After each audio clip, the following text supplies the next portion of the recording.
Varun bro, నువ్వు కూడా మాతో రావచ్చుగా. ఎంజాయ్ చేద్దాంరా. అవును వరుణ్, జాయ్ పార్క్ చాలా అందమైనదిరా. పద, అందరము కలిసి వెళ్తే చాలా మజా వస్తుందిరా. రాహుల్, అంకుల్ ఆంటీ నన్ను వెళ్ళనివ్వర్రా. వాళ్ళు నన్ను ఎక్కడికి పర్మిషన్ ఇవ్వనివ్వరు. వరుణ్, నువ్వు మీ అమ్మా నాన్నల్ని అంకుల్ ఆంటీ అని ఎందుకు పిలుస్తావు? వాళ్ళు నీ అమ్మా నాన్నలుగా. ఏమో తెలియదు మహేష్, నేనెంత ప్రయత్నించినా మా అమ్మా నాన్నని పిలవలేకపోతున్నాను. సరేలే, వాడి గురించి ఎందుకులే, నేను సాయంత్రం మీకు ఫోన్ చేసి చెప్తానులే. ఇతనే వరుణ్. ఇతని ముగ్గురు స్నేహితులు రాహుల్, మహేష్ ఇంకా రోహన్తో కలిసి ఒక టీ దుకాణం వద్ద టీ తాగుతున్నారు.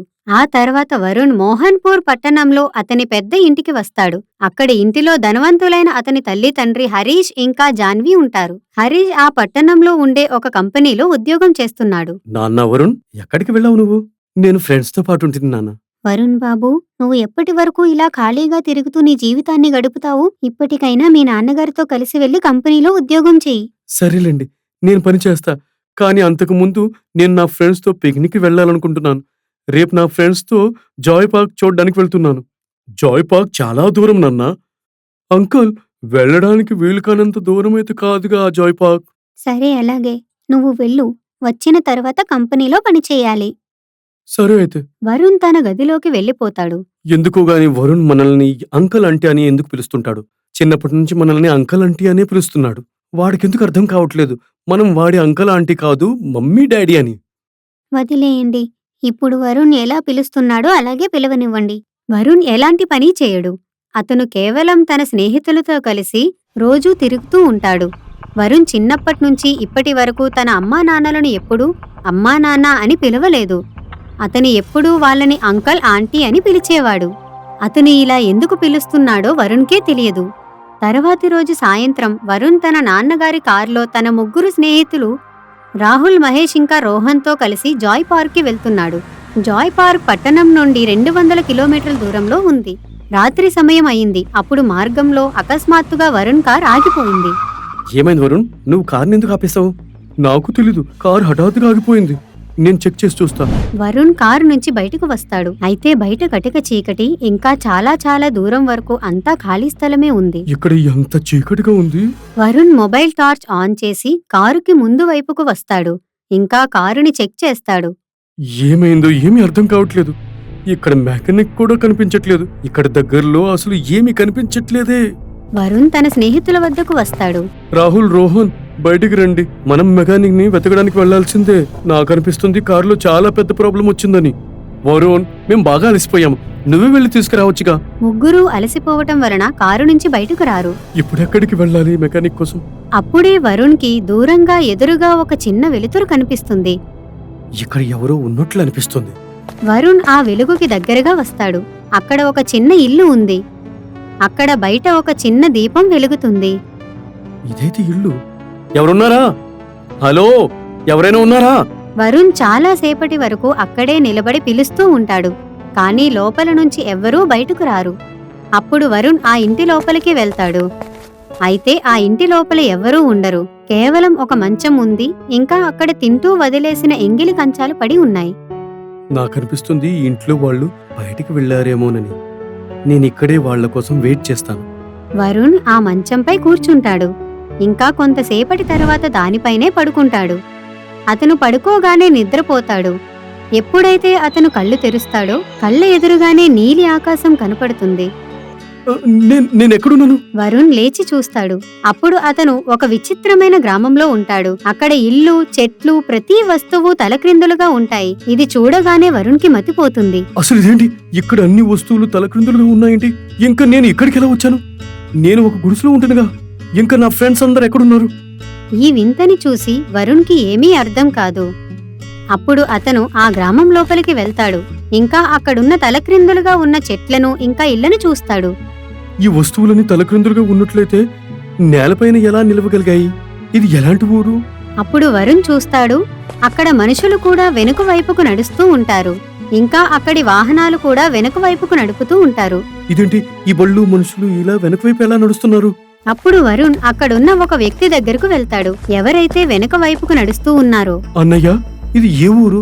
ఇంకా ఇక్కడ ఉన్న వాళ్ళంతా ఇంత విచిత్రంగా ఎందుకున్నారు? ఇంకా మీరెందుకు ఇలా వెనుక వైపు నడుస్తున్నారు? నాకేం తెలీదు, ఇంకెవరినైనా అడిగి చూడు. ఆ వ్యక్తి అక్కడి నుంచి వెళ్ళిపోతాడు. అప్పుడు వరుణ్ ఒక ముసలి వ్యక్తి దగ్గరికి వెళ్తాడు, ఎవరైతే అక్కడ కూర్చున్నారో. అంకల్, మీరేనా నాకు చెప్తారా ఇక్కడ ఉన్నవన్నీ తలక్రిందులుగా ఎందుకున్నాయో? బాబు, ఇక్కడున్న వస్తువులన్నీ ఎందుకు ఇలా ఉన్నాయో నాకు కూడా తెలియదు. కానీ నాకు విషయం తెలుసు. ఇక్కడ ఉన్నవాళ్ళు చాలా బలహీనమైపోయారు. ఊర్లో ఉన్నవాళ్ళు ఇప్పుడు ఎలాంటి పని చేయలేకపోతున్నారు. ఇదంతా చెప్పిన తర్వాత ముసలి వ్యక్తి స్పృహ కోల్పోతాడు. అరే అంకల్, లేవండి. అంకల్, అరే నేనెక్కడ చిక్కుకున్నాను? ఇది ఎలాంటి ఊరు? వరుణ్ ఆ తలక్రిందులుగా ఉన్న గ్రామంలో అక్కడా ఇక్కడా తిరుగుతూ ఉంటాడు. ఎక్కడికి వెళ్ళాలి ఇప్పుడు? ఇక్కడి నుంచి బయటికి వెళ్లే దారి కూడా కనిపించట్లేదే. నేనిప్పుడేం చేయాలి? అప్పుడే వరుణ్కు ఎదురుగా ఒక గుడిసె కనపడుతుంది.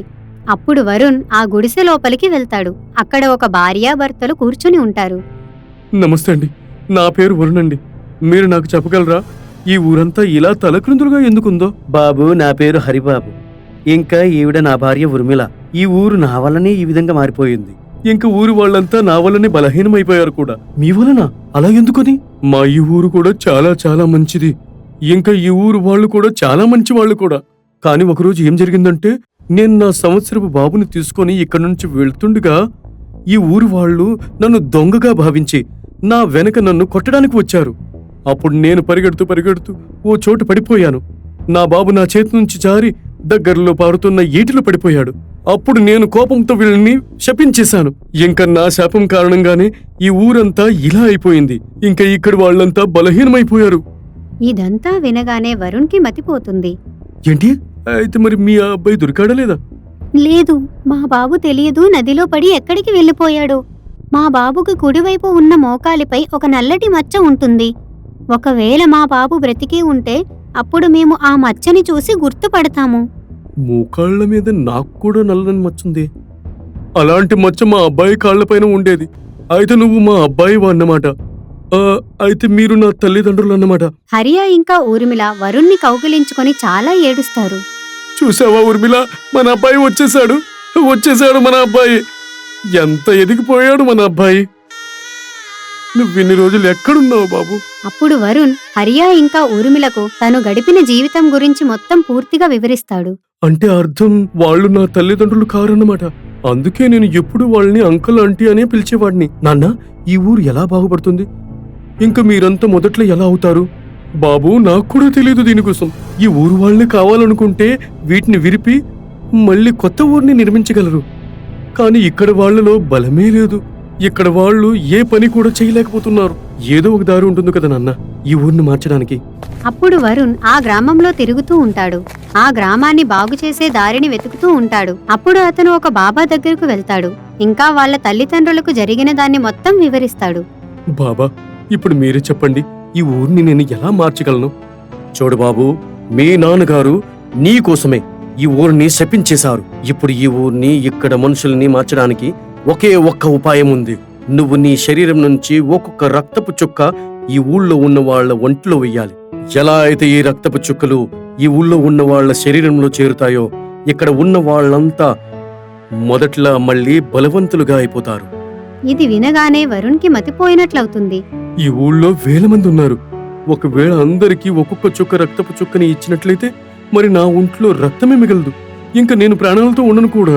నాన్నగారి వలన ఈ ఊరు వాళ్ళంతా ఇలాంటి జీవితాన్ని అనుభవిస్తున్నారు. అలాంటప్పుడు వీళ్ళని బాగు చేయడం కోసం నేను చనిపోయినా సరే నాకు ఎలాంటి బాధ లేదు. అప్పుడు వరుణ్ ఒక ఇంజెక్షన్ తీసుకుంటాడు. ఇంకా తన శరీరం నుంచి రక్తాన్ని తీసి ఆ గ్రామంలో ఉన్న అందరు వ్యక్తుల శరీరంలో తన రక్తాన్ని ఒక్కో చుక్క వేస్తాడు. దీని తర్వాత వాళ్ళంతా మునిపటిలాగానే బలంగా అయిపోతారు. ఇంకా వాళ్ళ సరిగ్గా నడవటం మొదలు పెడతారు. ఇదే విధంగా వరుణ్ తన శరీరంలో ఉన్న రక్తాన్ని ఒక్కో చుక్క మొత్తం గ్రామంలో ఉన్న అందరికీ వేస్తాడు. దీని తర్వాత గ్రామంలో ప్రజలందరూ మునిపటిలాగా బలంగా తయారవుతారు. ఇప్పుడు వరుణ్ శరీరంలో కొంత రక్తం మాత్రమే మిగిలి ఉంటుంది. అందుకనే అతను స్పృహ తప్పిపోతాడు. మా అబ్బాయి వరుణ్, బాబు వరుణ్, లే వరుణ్. ఇప్పుడు డాక్టర్ వరుణ్ ని చెక్ చేస్తారు. వరుణ్ ఒంట్లో రక్తం చాలా తక్కువగా ఉంది. వీడికిప్పుడే రక్తం దొరకకపోయినట్లయితే వరుణ్ బ్రతకడం కష్టం. ఇంకా వరుణ్ బ్లడ్ గ్రూప్ ఈ ఊరు మొత్తంలో లేదు. అందరూ చాలా కంగారు పడతారు. వరుణ్ మనందరినీ బాగు చేశాడు. మనం వరుణ్ని ఎలా అయినా కాపాడుకోవాలి. డాక్టర్ గారు, ఒకవేళ మా ఊరు వాళ్ళంతా కొద్దిగా రక్తాన్ని తీసి దాన్ని ఒక్కటిగా చేసి వరుణ్ని గాని ఇచ్చినట్లయితే వరుణ్ బ్రతిపోతాడుగా, ఏమీ కాదుగా. ఖచ్చితంగా అయితే చెప్పలేను గాని ప్రయత్నించి చూడొచ్చు. అప్పుడు అందరూ వాళ్ళ శరీరంలోంచి కొంత రక్తాన్ని తీసి పోగు చేస్తారు. ఇంకా ఆ మొత్తం రక్తాన్ని వరుణ్ యొక్క శరీరంలోకి ఎక్కిస్తారు. దాని తర్వాత వరుణ్ బాగా కోలుకుంటాడు. ఊరు వాళ్ళంతా వినండి. ఇప్పుడు ఈ ఊళ్ళో తలక్రిందులుగా ఉన్న ఇళ్ళు చెట్లన్నీ పడేయండి. మళ్ళీ ఈ ఊరిని మొదట్లో అందంగా చేద్దాం. వరుణ్ యొక్క రక్తం అందరి శరీరంలోకి వెళ్లటం వలన ఆ గ్రామంలో అందరూ సరిగ్గా అయిపోతారు. దాని తర్వాత తలక్రిందులుగా ఉన్న గ్రామంలో ఉన్న వాటిని విరగ్గొట్టి మళ్ళీ కొత్తగా ఇళ్లను నిర్మించుకుంటారు. ఇంకా మునుపటిలాగా చాలా సంతోషంగా ఉంటారు. మరియు వరుణ్ అతని నిజమైన అమ్మా నాన్న హరియా ఇంకా ఊర్మిళతోనే ఉంటూ అతని జీవితాన్ని చాలా సంతోషంగా గడుపుతాడు. రీతా ఒక రిపోర్టర్. ఒక లోకల్ న్యూస్ ఛానల్లో పనిచేస్తుంటుంది. ఒకరోజు ఏదైనా న్యూస్ దొరుకుతుందేమో అని చూస్తూ ఉంటుంది. అప్పుడు మందిరం బయట కూర్చునున్న ఒక విచిత్రమైన వ్యక్తి మీద తన దృష్టి పడుతుంది. ఎవరైనా? ఏంటి ఇలా విచిత్రంగా ఉన్నాడీనా? రీతా ఆయన దగ్గరికి వెళ్తుంది. అరే, ఏం చేస్తున్నారు? అన్ని మతాల యొక్క మాలలు మీ మెడలో ఉన్నాయేంటి? మీది ఏ ధర్మం? ఏం చేస్తున్నారు మీరు? మతమా అంటే ఏంటి? ఏమన్నారు? ధర్మం అంటే మీకు ఏమని తెలీదా? మీరు ఈ మందిరం బయట ఏం చేస్తున్నారు? మరియు మీరు పెట్టుకున్న పేపర్లో ఏం రాసున్నారు? కొంచెం చెప్తారా? చూడండి, నేను చాలా ఇబ్బందిలో ఉన్నాను. నాకు అందరూ చెప్పారు పైవాడే నీకు సాయం చేస్తారని. పైవాడు ఎక్కడ ఉన్నారని నేను అడిగా. ఒక్కరు నన్ను దర్గాకి తీసుకెళ్లారు. నేను కూడా దర్గాకి వెళ్ళాను. అక్కడ పోయి ప్రార్థన అని చేశాను. తలకి టోపీని వేసుకున్నా, తాతీసిని వేసుకున్నా. అప్పుడు కూడా నాకు రిమోట్ దొరకలేదు. అప్పుడు ఒకరు నాకు చెప్పారు గురుదారికి వెళ్ళి మాతాని పూజ చేయని. నేను అక్కడికి వెళ్ళా. అక్కడ పోయాక నా టోపీని తీసేశారు. తలకాయలో రుమాల్ని వేశారు. నన్ను వచ్చి అక్కడ అర్దోస్ చేస్తున్నాను. అప్పుడు కూడా నాకు రిమోట్ దొరకలేదు. అప్పుడే పసుపు బట్టలు వేసిన ఒకరు దొరికారు. గురుద్వారా బయట ఇబ్బందిలో ఉన్న నన్ను చూసి ఈ గుడి దగ్గరికి నన్ను తీసుకొచ్చారు. వారు చెప్పారు దేవుడు ఇబ్బందిని తీసేస్తారంట, నీది ఇబ్బంది పోతాయని చెప్పారు. నన్ను సోమవారం, మంగళవారం, గురువారం అన్ని రోజు నేను ఉపవాసం చేశా. చాలా కొబ్బరికాయను నేను కొట్టాను. ఉండిలో నేను కాసు కూడా వేశాను. కానీ ఏమీ అయ్యలేదు. తర్వాత నేను ఉండిలో వేసిన డబ్బుని ఎత్తుకొని ಈ ಪ್ರಿಂಟಿನನ್ನು నేను వేశాను. ಅವ್ರು ಹೇಳೋ ಮಾತನ್ನ ಕೇಳಿ ರೀತಾಗೆ ಶಾಕ್ ಆಗ್ಬಿಡುತ್ತೆ. ఏమన్నావు? గుడి యొక్క ఉండిలో నుంచి డబ్బులు తీసావా? ఎవరు నిన్ను ఏమనలేదా? నేనే కదా హుండీలో డబ్బుని వేసింది. దాన్ని ఎత్తుకుంటే ఏమైపోతుంది? పిచ్చి పట్టిందా నీకు? ఇంకోసారి అలా చేయకు, సరేనా? సరే, ఇప్పుడు ఒక విషయం చెప్పు. నువ్వు దాంట్లో ఏం రాసున్నావో చెప్తావా? ఒకసారి చూపించు. రీతా దాంట్లో రాసున్నది చదువుతుంది. దేవుడు కనిపించట్లేదు. కనిపిస్తే మాస్క్ లో, దేవాలయంలో, గురుద్వార్లో వదిలేయండి. ఏం రాసావు నువ్వు? అరే, నువ్వేం చేస్తున్నావు? అరే, నీ పేరేంటి? నువ్వు నిజంగా ఏమో నాటకం చేస్తున్నావు అనిపిస్తుంది. ఇలా చూడండి మేడం, నేను అబద్ధం చెప్పలేదు. నేను చెప్పేదన్నీమే నిజం. సరే, నీ సమస్య ఏంటో నాకు చెప్పు. దాన్ని సాల్వ్ చేసుకోవడానికి కదా నువ్వు మాస్క్, మందిర్ మరియు గురుద్వార్ తిరుగుతున్నావు. మేడం, నాను నా ఫ్రెండ్ చోటు నా గ్రహం నుంచి ఈ గ్రహానికి వచ్చాను. కానీ తిరిగి వెళ్ళేటప్పుడు నా ఫ్రెండ్స్ అని నన్ను విడిచిపోయారు. అప్పుడు నుండి నా చాలా కష్టపడుతున్నాను. ఒకవేళ నువ్వు నిజంగా ఎలియనైతే మీ వాళ్ళకి సిగ్నల్ ఇచ్చి వాళ్ళని రమ్మనొచ్చు కదా. అదే ప్రాబ్లం. సిగ్నల్ ఇవ్వడం, నాకు రిమోట్ కావాలి. రిమోట్ ఎక్కడో పోయింది. నా రిమోట్ నాకు దొరికే వరకు నా గ్రహానికి నేను వెళ్ళడం కుదరదు. అందుకే పిచ్చిపట్టి ఇలా కూర్చున్నాను. నిజంగా నువ్వు ఏలియనా? నీ పేరేంటి? మా గ్రహాల్లో ఎవరికి పేరుండదు. అందరికీ డిజిటల్ ఐడి ఉంటుంది. కానీ ఇక్కడికి వచ్చాక అందరూ నన్ను పప్పు అని పిలిచారు. మీరు నన్ను పప్పు అనే పిలవండి. ఓరి దేవుడా, అయితే నేను నిజంగానే ఏలియన్తో మాట్లాడుతున్నానా? ఖచ్చితంగా. నాను మీ గ్రహవాసి కాదు. నా రిమోట్ ని నేను వెతుకుతూ ఉన్నాను. అప్పుడు ఒక దొంగ నా రిమోట్ తీసుకుని పారిపోయాడని చెప్పారు. వారితో నేను అడిగా ఆ దొంగ ఎక్కడ దొరుకుతారని. వారు చెప్పారు వాడు దొరకలేడని. నా రిమోట్ తీసుకుని ముంబై చోర్ బజార్లో అమ్మేస్తాడంట. అప్పటి నుంచి ముంబైలో వెతుకుతూ ఉన్నాను. నేనొక ఏలియన్తో మాట్లాడుతున్నానని నేనే నమ్మలేకపోతున్నా. సరే, నువ్వు ఎక్కడుంటున్నావు? అంటే ఎక్కడ పడుకుంటావు అని అడుగుతున్నా. ఇక్కడ నేలపై పడుకుంటా. ఉండడానికి నాకు ఇల్లు లేదు. సరే, నువ్వు నాతో పాటు మా ఇంటికి రా. వేరేవన్నీ ఇంట్లో మాట్లాడుకుందాం. రీతా పప్పుని వాళ్ళ ఇంటికి తీసుకెళ్తుంది. అదే బాత్రూమ్. అక్కడికి వెళ్లి స్నానం చేయండి. దయచేసి ఇవన్నీ తీసేసి మంచి బట్టలు వేసుకోండి, సరేనా? రీతా మాటలు విని తను స్నానం చేసి రీతా ఇచ్చిన బట్టలు వేసుకుంటాడు. పప్పు, ఒక విషయం చెప్పు. మీ ప్రపంచంలో ఎవరికి పేర్లే లేదు అంటే అక్కడ మాట్లాడడానికి భాష కూడా ఉండదు కదా. నువ్వు మాట్లాడడం ఎలా నేర్చుకున్నావు? మీరు సరిగానే చెప్పారు. మా గ్రహాల్లో భాష లేదు. దాన్ని మీరించిన ఒక పవర్ ఉంది. ఆ పవర్లో చేయి పట్టుకొని వాళ్ళ మనసులో ఏమవుతుందని నేను చెప్పగలను.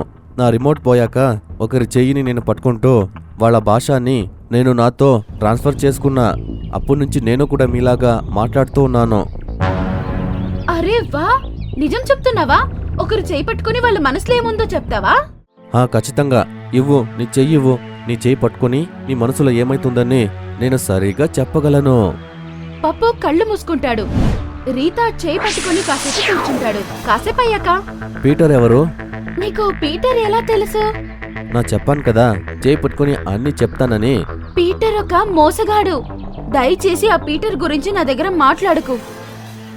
నాకేమీ అనిపిస్తుందంటే పీటర్ గురించి నీకు సరిగా తెలియదు. నువ్వు అనుకున్నది సరికాకపోవచ్చు కదా. చూడు, నీకు నా గురించి పీటర్ గురించి ఏం తెలీదు. దయచేసి చెప్తున్నా, నా దగ్గర దాని గురించి మాట్లాడుకు. అన్నీ తెలుసు. అదేంటంటే పెళ్లి చేసుకోవడానికి వాడు చర్చికి పిలిచారు, కానీ చర్చికి వాడు రాలేదు. మీ తండ్రి నీతో ఏమేమో చెప్పారు. ఎందుకంటే పీటర్ ఇంకొక మతవాడు. వాడు మీకు మోసం చేస్తారని చెప్పాడు కదా.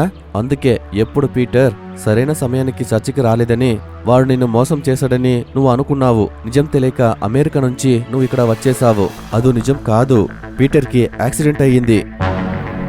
అందుకే పీటర్ చర్చికి రాలేదు. ఇది నిజం కాదు. నువ్వు అబద్ధం చెప్తున్నావు. నువ్వెందుకు ఫోన్ చేసి దీన్ని అడగలేదు? నేను నిజం చెప్తున్నా. పప్పు యొక్క మాటలు విని రీతా పీటర్కి కాల్ చేస్తుంది. అప్పుడు పీటర్ రీతాకి చెప్తాడు, నేను నిన్ని మోసం చేయాలి అని అనుకోలేదు. నాకు యాక్సిడెంట్ అయిన కారణం వల్ల నేను చర్చ్కి రాలేకపోయాను అన్నాడు. దీనికి అర్థం గురూజీ యొక్క భవిష్యవాణి అబద్ధం. ఆ గురూజీనే ఏమో కట్టుకథలు మా నాన్న దగ్గర చెప్పినట్లున్నాడు. పీటర్ మోసగాడని చెప్పాడు. అందుకే నేను నాన్న చెప్పిన మాటలు విన్నాను. ఈ గురూజీ ఎవరు? వారు దేవుడి కంట గొప్పవారా? వారికి అన్ని భవిష్య తెలిసిపోతుంది. సరే, వారితో వెళ్ళి నా రిమోట్ అడుగుతా. రీటా మరియు పప్పు రిమోట్ గురించి తెలుసుకుందామని గురూజీ దగ్గరికి వెళ్తారు. అక్కడికి వెళ్లి చూస్తే పప్పు యొక్క రిమోట్ గురూజీ పక్కన పెట్టి ఉంది. ఈ రిమోట్ భగవంతుడి దగ్గర మాట్లాడడానికి ఉపయోగించేది అని చెప్తున్నాడు. తక్షణం పప్పు రీటా దగ్గర ఇలా అన్నాడు, రీతా, ఆడు చూడు, గురూజీ దగ్గర ఉండేది నా రిమోట్. దేవుణ్ణి పిలిచే రిమోట్ కాదది. నేను గ్రహానికి వెళ్ళడానికి హెల్ప్ చేసే రిమోట్ అది. నాకు నా రిమోట్ కావాలి. అది ఉంటే మాత్రం ఈ గ్రహం నుంచి నా గ్రహానికి నేను పోతాను. ఎలాగైనా రిమోట్ ని తీసుకోరా. నువ్వేం భయపడకు, ఆ రిమోట్ నీది కదా, ఖచ్చితంగా నీకు దొరుకుతుంది. ఇప్పుడు చూడు ఈ రీతా యొక్క పవర్. అక్కడికి వెళ్లి రీతా మండలంలో బాంబు ఉందని చెప్పి అబద్ధం చెప్తుంది. వినండి, ఇక్కడ ఎవరో బాంబు పెట్టారు, పరిగెత్తండి. ఆ మాట విని వెంటనే ప్రజలందరూ అక్కడి నుంచి పరిగెత్తి వెళ్ళిపోతారు. గురూజీ కూడా రిమోట్ ని వదిలేసి పరిగెత్తుకుంటూ వెళ్ళిపోయాడు. రీతా మంచి సమయం చూసి రిమోట్ ని తీసి అప్పు చేతికిచ్చింది. తీసుకో నీ యొక్క రిమోట్. పప్పు, సంతోషంగా ఉన్నావు కదా? ధన్యవాదం. నేను ఎప్పటికీ మర్చిపోను. మీ ప్రపంచానికి వెళ్ళాక నన్ను మర్చిపోవు కదా? మర్చిపోవడం వ్యాధి మా గ్రహాల్లో లేదు. పని అవ్వాక మర్చిపోవడం మీలాగా మనిషి పని. నేను నా గ్రహం నుంచి ఎప్పుడూ మెసేజ్ చేస్తూ ఉంటా. కానీ నువ్వు మెసేజ్ నాకెలా పంపుతావు? వాట్సాప్ అక్కడ కూడా ఉంది. జుకన్బర్గ్ అక్కడ కూడా వచ్చేశారు. అది విని రీతా నవ్వుతుంది. పప్పు రిమోట్ తో తన యొక్క ప్రపంచానికి సిగ్నల్ పంపిస్తాడు. తక్షణం స్పేస్ షిప్ వచ్చింది మరియు శాశ్వతంగా తన యొక్క ప్రపంచానికి వెళ్ళిపోయాడు.